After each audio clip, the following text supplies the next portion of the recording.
This is one of the best exercises to work on your acceleration and your relaxation on your wrist, but if you are a beginner, I would start with this exercise. So basically you can do this sitting down in the chair, or you can just put the racket on your side, drop the ball and accelerate, because on this exercise you are working on this acceleration and this action without thinking. That's the goal of tennis, is always to learn without thinking and without complicating so much. So if you start with this, you are not thinking, you are using the semi-western grip. That is my recommendation. So basically the racket facing that fence here and your hand completely relaxed. Again, my wrist is small, that's why my hand is so close, but this is semi-western. Usually I recommend with one finger here, and also spread your fingers instead of doing this, and have a little bit of space between your hand and the bottom of the racket. This alone in itself is gonna make you accelerate more balls and play with more top spin and to relax more, but relaxation comes with practice and lots of hours on practice. You cannot relax when you start to play tennis, because if you try to relax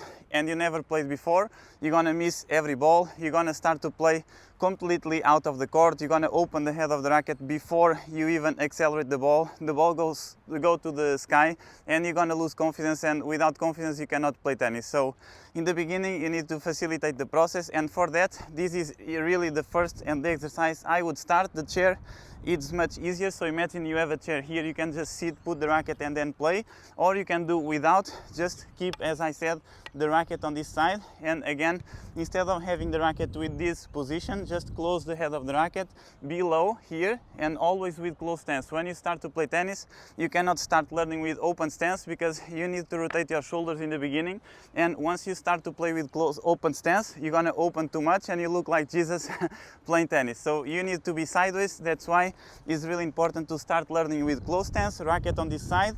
There is one exercise that is even simpler, that is to have a cone or a ball on this side of the court, and then you play. Also, this can work, but this exercise is even simpler because you just keep the racket. There is no space for errors or for mistakes in this exercise, so you just play and then you finish. This is where I start. I just show you one more time. Okay. Once you get the confidence on this exercise, if you're already more than a beginner, you already repeat this action more times, you need to understand that relaxation and this lag of the racket comes also when the racket is a little bit heavier. So my racket is 315, this is actually 290, but lighter the racket, more difficult is to have that action. You need to think and you need to do it. Heavier is the racket, more naturally it goes. In the beginning, I don't recommend to start with heavy rackets, so you really need to think in this action. And as I always say in previous videos, if you always have the head of the racket or the racket head below the level of the ball, it's really difficult to miss. So if the ball is here, the racket is here. If the ball is here, the racket should be below. And even when the ball is higher, first you never hit above the hip, or if you hit it here, you need to jump. But even if the ball is higher, the head of the racket goes a little bit lower, and from this position you accelerate. It's this that is going to make your forehand faster, with more control and with less mistakes. That is the goal. The goal is to accelerate as much as possible, to control as much as possible, to change directions and always keep the ball in. This is gonna make you enjoy more tennis and be more competitive. The second exercise or drill I would suggest and recommend to you is to do drive, because it's super easy. You can even do it alone. And when you do drive, when you feed the ball even with your hands, you give time for yourself to do this action, and the head of the racket is gonna fall, and then you naturally you're gonna accelerate like this. And you really need to listen this sound. So basically this, okay, and you already know that you're hitting with top spin when you start to listen this sound. One myth that I want to say here is that usually people understand that top spin is heavy balls and higher balls, and higher is the ball, more top spin it is. But you need to understand that this ball has also a lot of top spin and is super flat. So basically the net was here and my ball was in this I don't know, height. So this ball I always use the same grip. So just by using semi-western, you make sure I already play with top spin, and I use all the same movement. Just instead of going up and doing this action more, I just played and closed and did it a little bit more flat. But this ball is also full of topspin, and that's why I can play so much balls and many of my shots aggressively, but at the same time consistently. And that's what I share in on my Instagram and on shorts here on YouTube. And this is my recommendations for you. So basically always have the racket of the head below the ball for more safety. And one of my favorite exercises, and the one that is gonna generate, I don't know, more topspin, but at the same time you get the better feeling to play forehands, and is the one of the exercises also I would start if I do a step by step, and even on my course I do this exercise and I explained why and all the reasons for this exercise, is the one I'm gonna show you now. So basically I needed more balls, but this is one of the best exercises to start to have this feeling and to start to not accelerating, because here you don't need to accelerate, but you need to start to have this action here, the pronation of the forearm, and basically you just need to do this and you play cross court, and the goal is to listen this sound of the topspin, this, sorry, here. Yes, and you need to try many times, accept the mistakes, and how you can get better is instead of doing this there, you can try to play even shorter and with more angle, and more angles you do and shorter you play, more you have this feeling and more you start to understand the action of this movement here.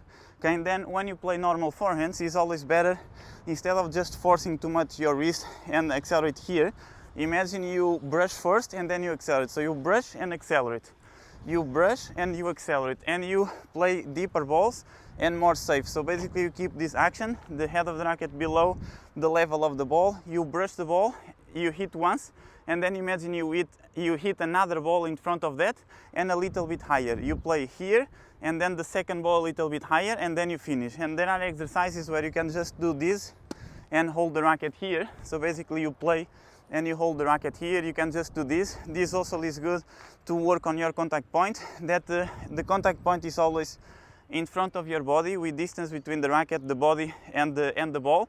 I play balls a little bit closer to the body. Sinner also does that. Depends on your level, depend on or what you want to do, but for me it's more comfortable to play here. My elbow is more close to the body, but what I recommend is always to have the contact point in front of you. The movement is more clean and I think it's going to help you more.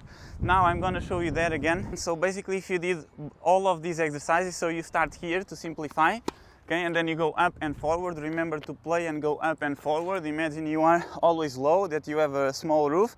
Then you can do the drive and you start to have more feelings. And the third exercise is one of my favorites, this one, short and cross.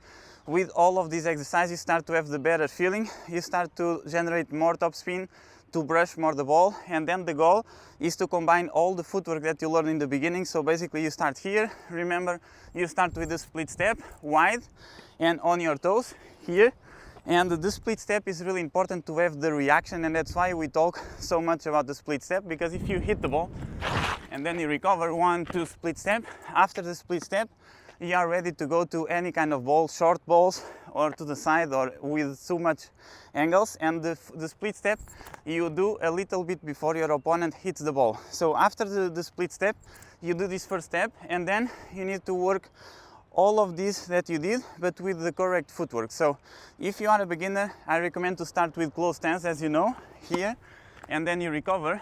And if you are more advanced, you can do with open stance to the side, and you, again, 1, 2, split, and you always do this, and then you recover. And here, as you see, the goal is to have this action, this movement, and from here you accelerate. If you do this, it's really difficult to miss.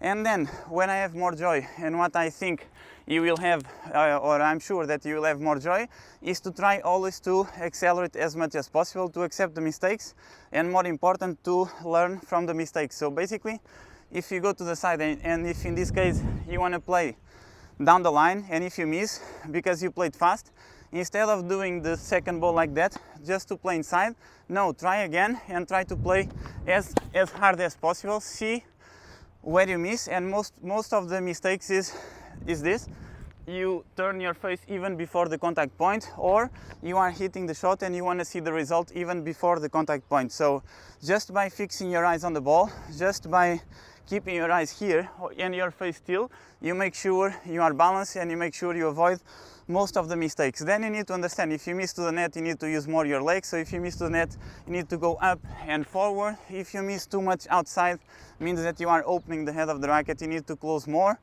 If you feel that you miss and you are afraid, or you miss because you are afraid of hitting, this is one of the the most common mistakes, means that you need to practice more, means that you need to do the basic exercises more often, and means also that you need my Forehand course, the first course that I did for beginners or for those who are trying to restart to learn this new shot, this new forehand, because as I always say, it's much easier to restart and to rebuild your technique than changing your own. So if you are trying to adapt with some tricks and some hacks your forehand, is much more difficult to learn than if you just start doing my course, for example, or see my videos and start with the technique from scratch.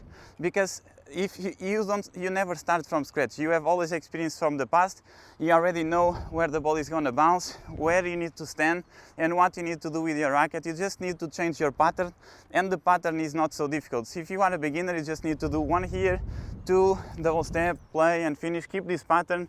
Once you get better, instead of doing this, you do this with the racket to have more acceleration. Then you need to understand if the ball comes too fast, even though you do all the correct technique, you cannot do here if the ball is too fast. So if the ball is too fast, you can just open and you play, because again, remember, the most important thing is to have the racket here when the ball is bouncing if you are a beginner.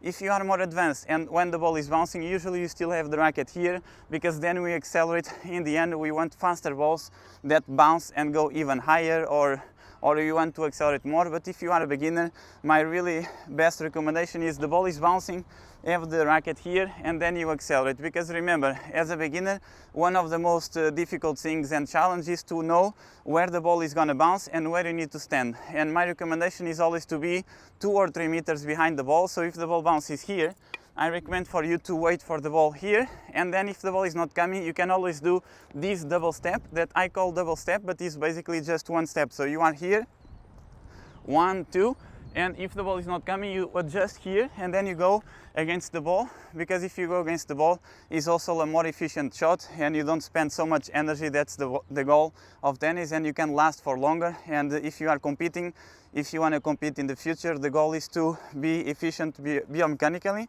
because you need to, I don't know, play 3, 4, 5 matches in 1 weekend, and you need to be physically prepared, and for that you need to be efficient in your technique. This is all I want to share for this video. Again, try to accelerate as much as possible once you get this feeling, and once you acquire all this technique, once you have this feeling, you can always get better. Remember, never try to just control balls, just do 100 or 200. My recommendation is, when you practice, always aim for more, always aim for faster balls. You can either try to play faster, either try to play deeper, either try to open more angles and change more the directions. You have a lot of things to improve. Don't stay stuck in the one level, always aim for more. And if you don't have that partners or that I don't know, friends to level up, always try to aim for more, choose better competitions, because in my opinion it's more important to compete and to lose in the first round or second and learn something than always winning and play always with lower level. That's my recommendation. That's all I want to say for this video. Again, you have my course level 1 and course level 2. If you already know how to play, and if you just want to solve the problem of the top spin and you want to know how to hit in top spin, how to do more drills to work the step by step on this top spin, I have the course level 2. If you just want to check my top 5 forehand drills, that's one of the products now you like the most and you are buying recently. I just put together the 5 exercises to work on your forehand. You can use it forever, and I think is one of the best I don't know, products I have, also because I dedicate too much hours to work on this and to give you the best. So I hope you enjoy, and I'll see you in the next video. Thank you.